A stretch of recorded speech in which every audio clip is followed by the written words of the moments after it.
Hey guys, welcome to another lesson. In this one, I'm going to teach you how to hold your drumsticks in 3 easy steps. We'll be learning how to hold our drumsticks in match grip, which means both our hands will look the same. The goal of this lesson is to get you off on the right foot with the proper technique of holding the drumsticks so you can build a consistent sound and have the sticks and drums work for you instead of you working for them.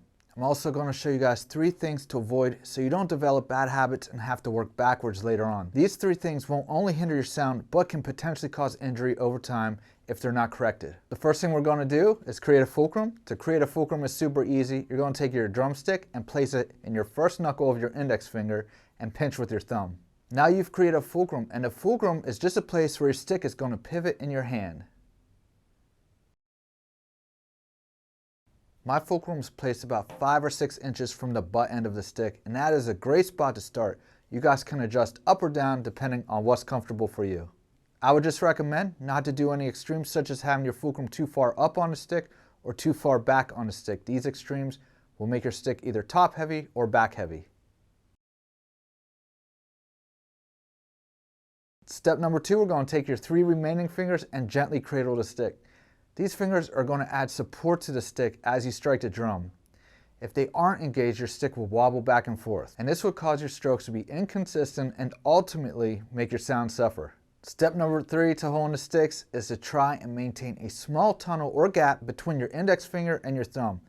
Keeping a tunnel or small gap is going to help to stay relaxed while playing. When you close this gap between your index and thumb, it's easy to tense up a bit, and that could cause you to fatigue quicker and eventually cause injury if you're not careful. So here are those 3 steps again. Create a fulcrum by placing your stick in your first knuckle of your index finger and lightly pinch your stick with your thumb.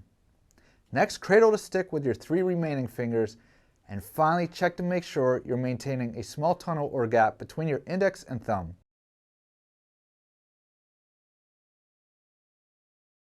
Now that we know how to hold the sticks properly, I want to show you guys 3 things to avoid. First, try to make sure your fingers are staying engaged with the stick. When your fingers start to come off the stick, you'll start to lose stability and your control will suffer. Next, make sure you're maintaining your fulcrum. One of the worst things you can do to hurt your sound and control is to just let the stick float around in your hand.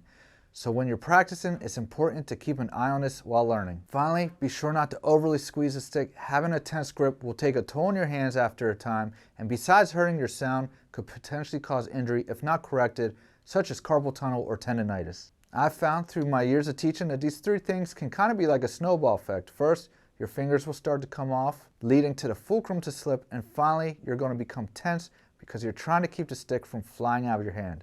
Take some time and make sure you're going through these 3 steps when you start your practice until they become second nature. You'll definitely be glad you did later on.